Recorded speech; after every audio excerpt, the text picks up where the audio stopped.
Ассалаумағалейкум, армысыздар, ардақты көрермен. Назарларыңызда Түркістан мақамдары. Бүгін Түркістанның төрінде арнайы қонақтарымыз келіп жайғасып жатыр. Алматы облысы мәдениет және халық шығармашылық орталығының маманы Сүйіндік Серік ағамыз. Және де Алматы облысы Райымбек ауданының мәдениет үйінің өнерпазы, дәстүрлі әнші, термеші, талай конкурстардың лауреаты Ербақ Құрметжан бауырымыз. Қош келдіңіздер бағдарламаға. Қош көрдік. Енді Серік аға, жалпы бұл Түркістан мақамдары деген бағдарлама жалпы қазаққа ортақ бағдарлама. Өйткені бұл Түркістан жалпы қай қазақтың болмасын ата-бабасының келіп осы жерге 300-дің басын қосып жүрген жері. Жалпы қай қазақ келсе де бұл жерге жат жерге келген жоқ, өз жеріне келіп жатыр. Мінекей, сол сияқты сіздер де қазір Түркістанның төріне келіп жайғасып, арнайы қонақ болып жатсыздар. Біз енді сонау жері кең, табиғаты тамаша Алматы алмасымен мақтанады дейді. Жалпы Алматы өнерімен мақтанады. Енді Райымбек бабамыз айтып жатырмыз, Райымбек батыр ғой. Жалпы сондай жерден талай дүлдүлдер, өнерпазы шыққан жерден келіп жатсыздар. Біз енді Ербақты жақсы білеміз. Ербақ білімді осы Түркістан қаласында Қазақ-Түрік университетінде актерлық Райымбек Сейтметов атындағы жалпы қазіргі театр бар. Сол театрдың өнерпаздары, ұстаздары, белгілі ағаларымыз білім берді. Сол енді актерлықпен бірге бұл кісі Ербақ бауырымыз дәстүрлі орындаушылықта Қазақстанның халық әртісі Қажыбек Бекбосынов ағамыздың алдынан дәріс алған азамат. Тел шәкірті. Иә. Бұл да шәкірт, біз де шәкірт. Сіз төл шәкіртсіз. Бұл кісі тел шәкіртімін деп.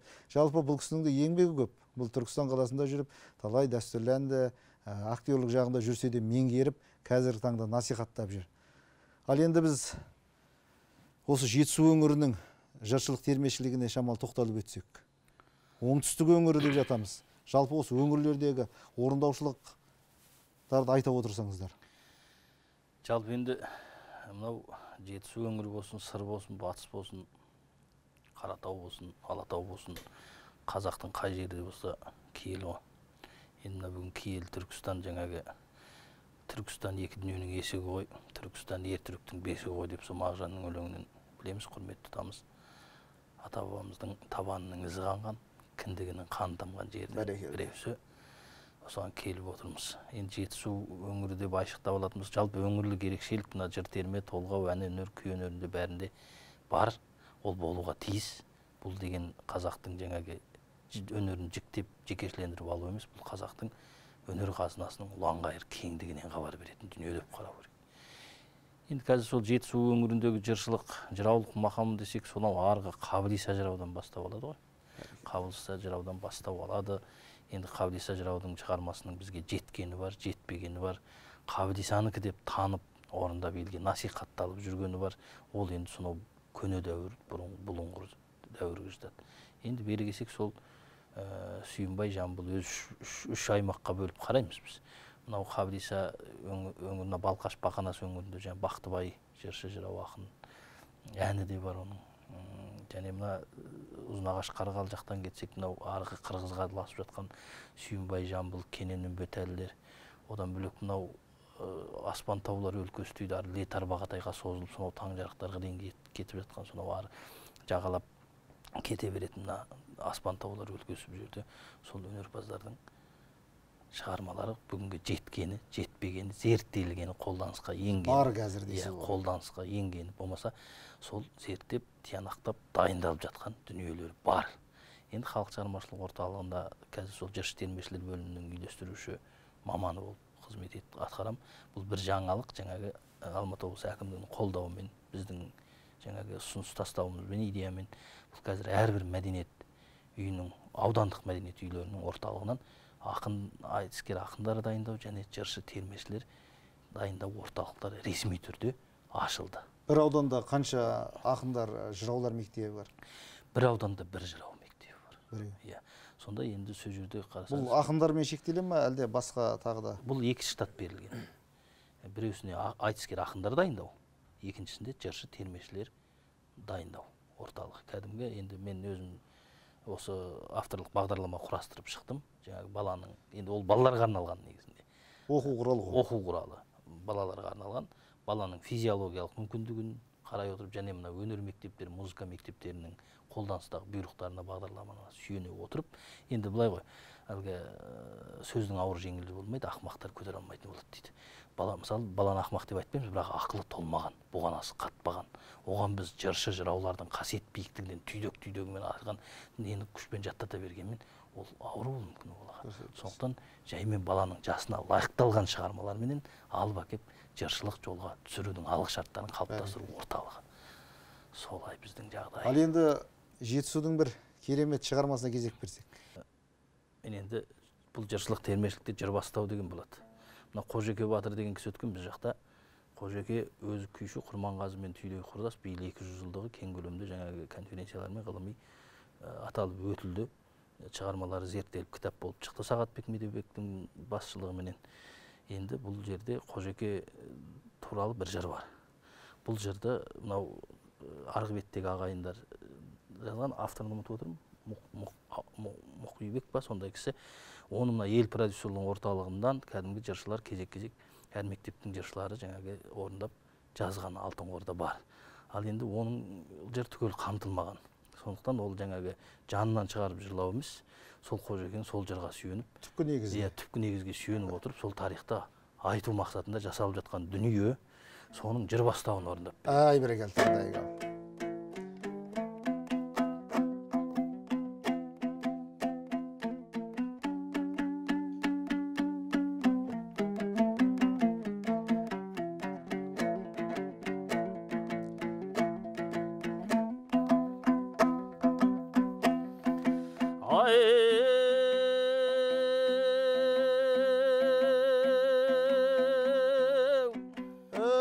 Al söyle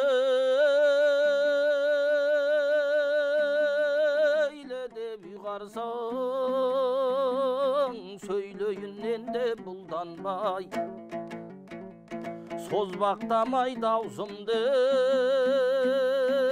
iş ortayın jeti жылдамдай. Koynavынан kөнінің түрегеліп келіп жыраулар, сән салтанат құрғандай. Домбырамды алсам қолыма, елеңдеймін тылсымнан. Жыраулардың әруағы сынай бір қарап тұрғандай. Еуді! Мінгенде атым кекілдің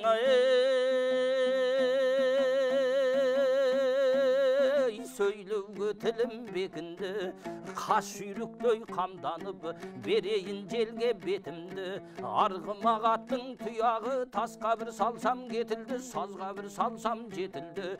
Өткенді оймен толғасам, түсіді қашып түн қатып, қанжығаға қан қатып, тебінгіге тер қатып, жортыпты ерлер не түрлі, сол ерлердің ісімен бүгінге жетіп елдігім. Бүгінге жетіп елдігім мызғымай тұрған секілді.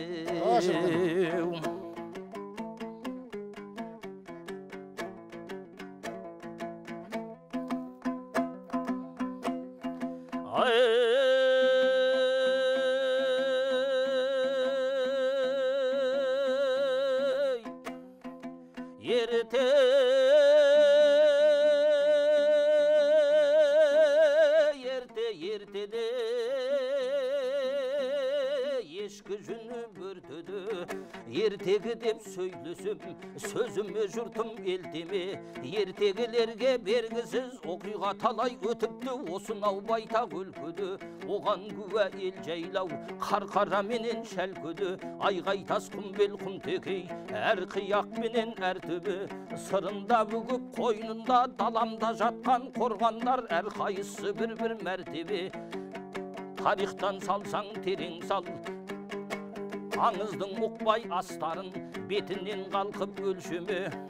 Әр істі Құдай оңдасын, әруақ жебеп қолдасын. Ақиқат түбі айтылар, ақиқат түбі айтылар, әйтеуір ерте кештеме. Бәрекелді.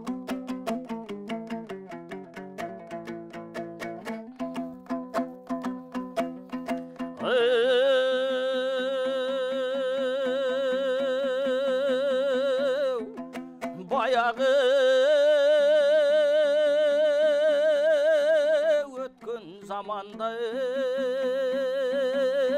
ергесі елдің аманда ұлы жүз албан кең көшіп қарқараны жайлаған шәлкөдеменен асыда мыңдап жылқы айдаған ел ішінде байлар көп үйірлеп бие байлаған әр ауылда бір батыр атасының даңқымен найзасын тасқа қайраған шабандоз сейіс атбегі кермеде жүйрік сайлаған ертеден салса кеш қозған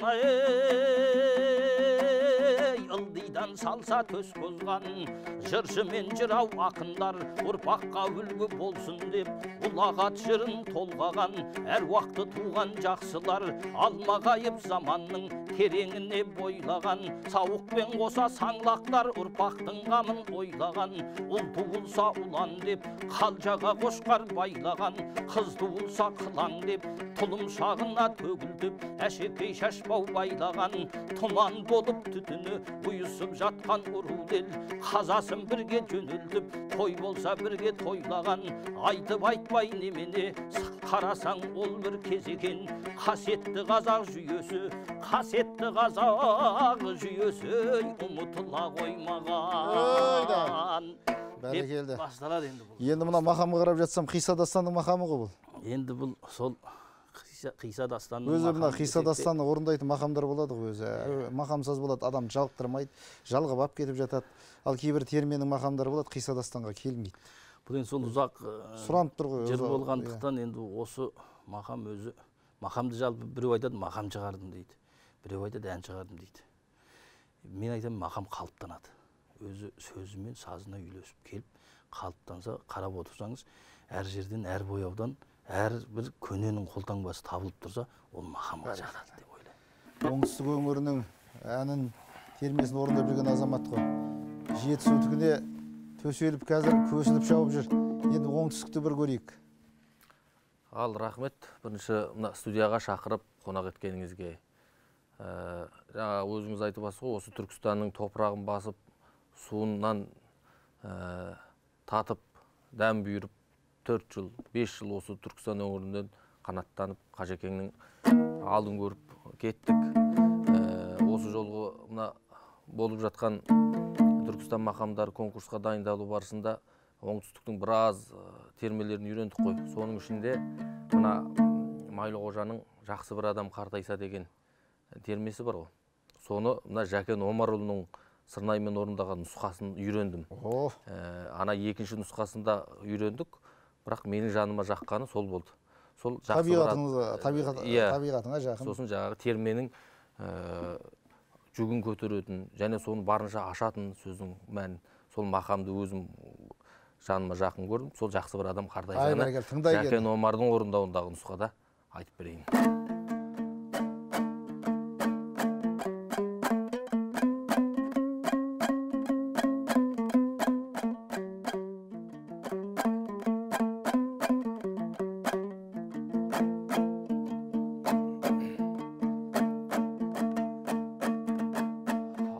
Халқымен дау сөйлейін,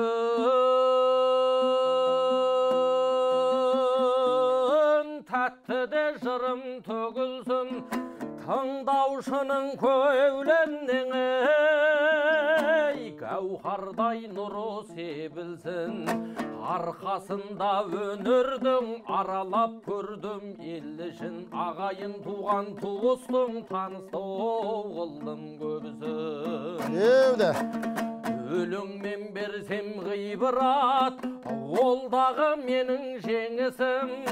Сіздерде дәмін татыңыз, алқалап келген ағайын сөзімнен бысқан жемісін.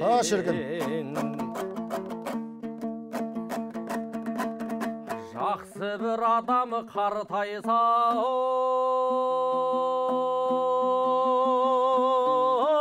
көкірегі қат болар. Жаман бір адам қартайсаң, бықсып бір жанған от болар. Жақсыда қария белгісі жанып бір тұрған шам болар. Жаманда қария белгісі қайрандау қалған сал болар. Ой, бәрекелді. Әдепті туған бозбалау ырғалып өскен тал болар. Әдепсіз өскен бозбалау жүргендей жері шәр болар. Шіркін. Төңіректі болжайсың, төбенің шықсаң басына, әдепті тәлім аларсың ау, жақсының ерсең қасына. Мезгілінде қонақтап дәулет құс ұшқан қаршыға, әркімдер болар ағайын қайнаған қазан асыңа.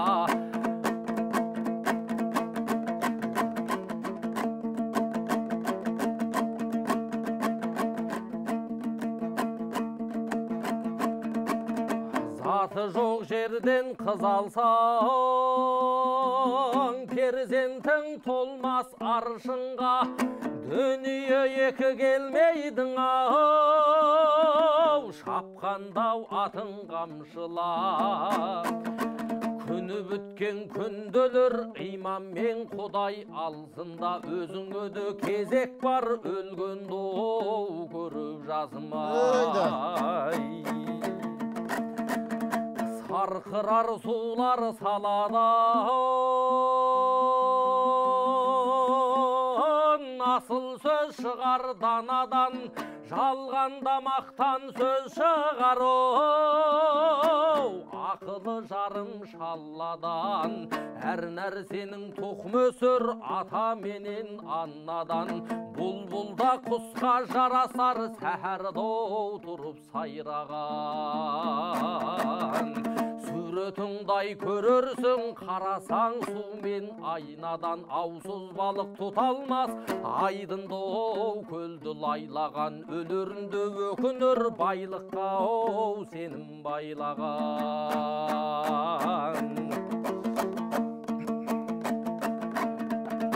Шалшыққа біткен тал жаман,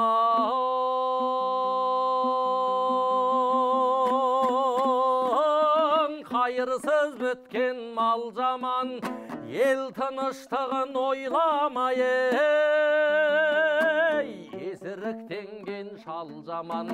Есерліктің белгі сау егестіріп, екеуді дауға да дауды жалғаған, орнына келмейдай өтірік сөзбен арбаған. Базарда қымбат бұйымдау бай менен манап таңдаған, арзанай болса уағарда кембағалдардан қалмаған.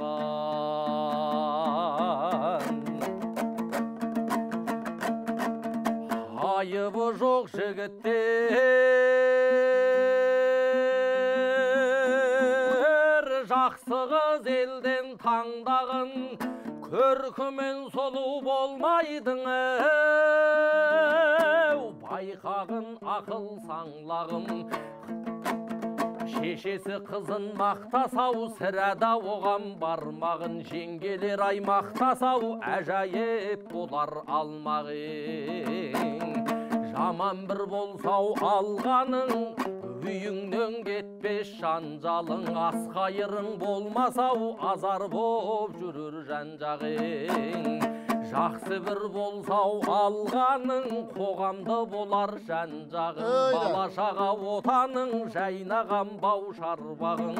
Өкінбессің өмірден, осыны ұғып алғаның. Өкінбессің өмірден, осыны ұғып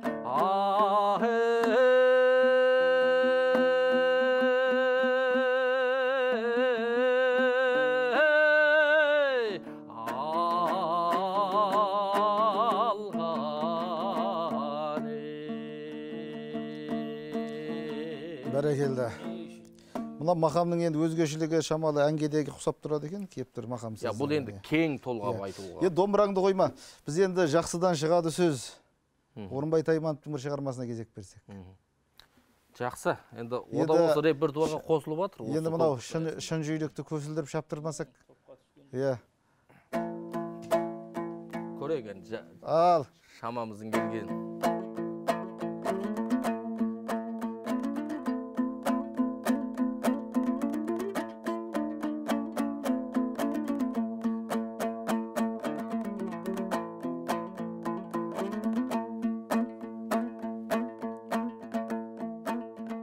Жақсыдан шығады сөз,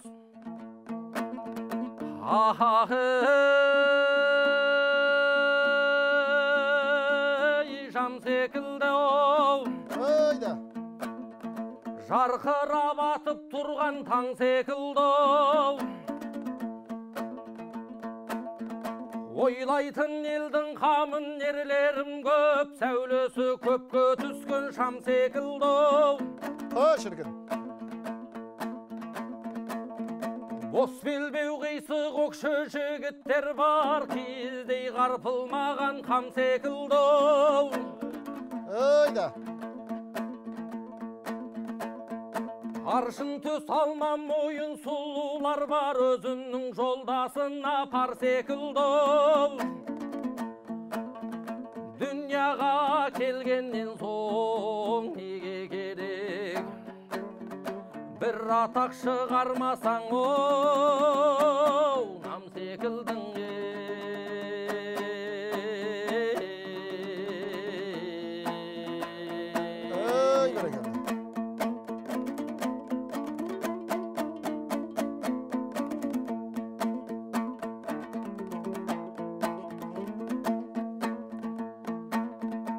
тасымас дәриясы оу,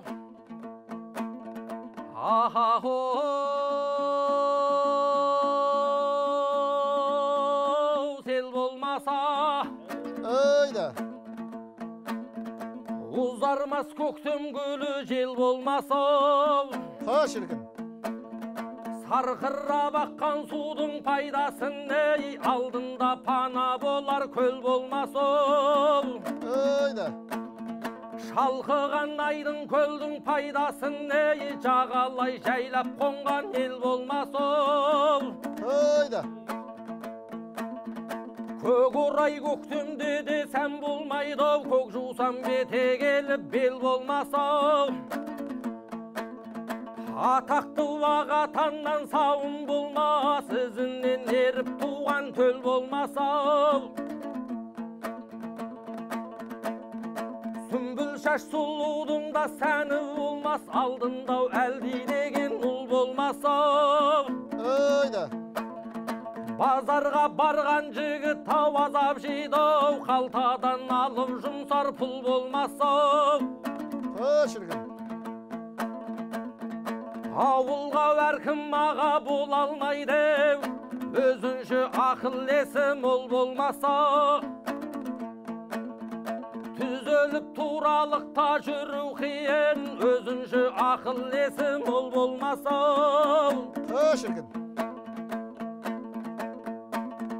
боз торғай адамға кеп айналмайды, қаршыға ат жүгіртіп аң алмаса, ер жігіттің бағасы кемігені, халқыңа айтқан сөзің шын болмасаң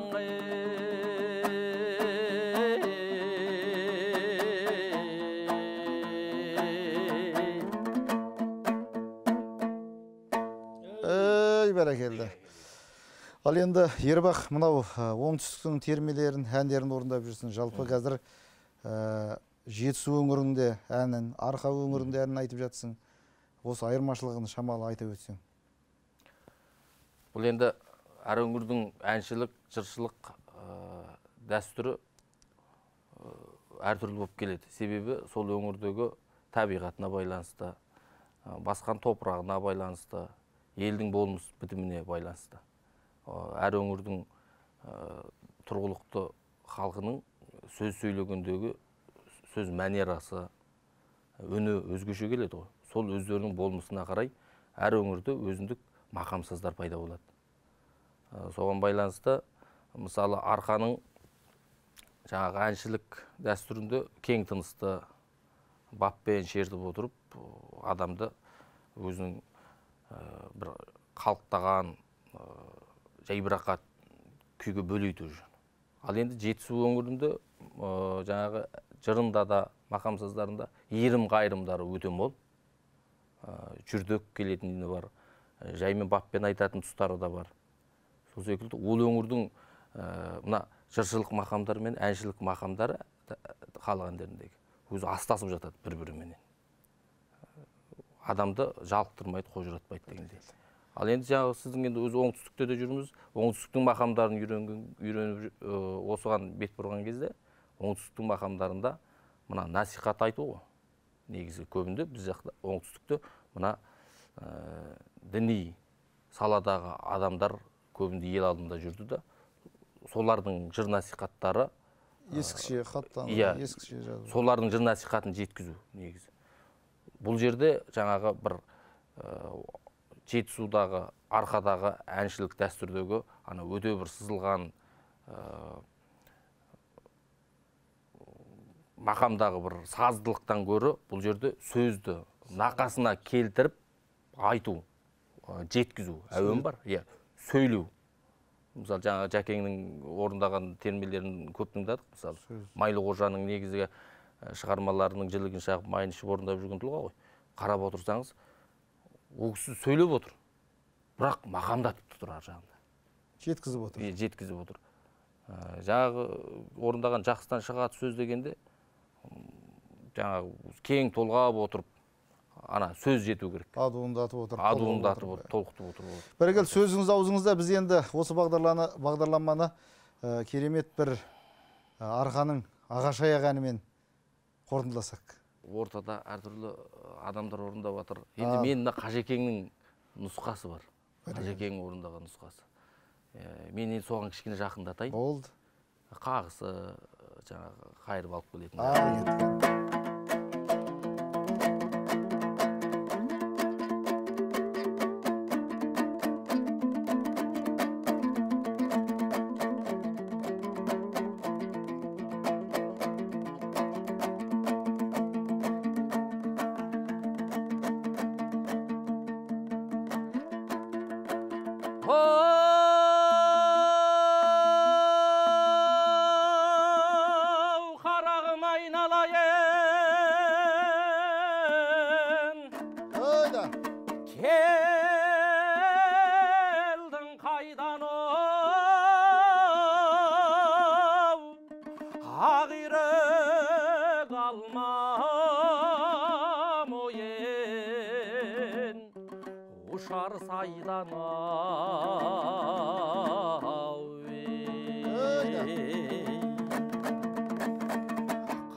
Жолмай дегенім шұбырынды өз болдау, ала жаздай нәр татпай іздегенім қыз болдау. Бейбай, бейбай, бейбай. Ойда.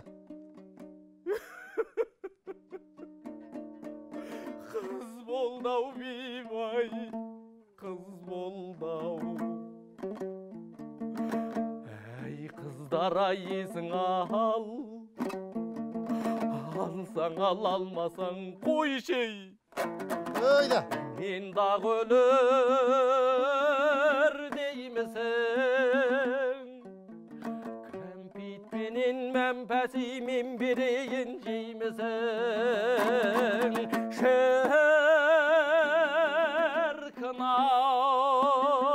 Шіркін ай, үкілі кәмшәт бүркін ай, үй бәләй.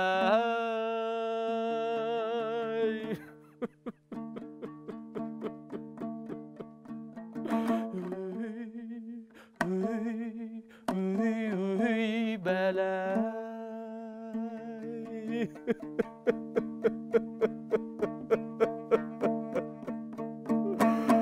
Ой пәләй, осылай менің ол қыздар.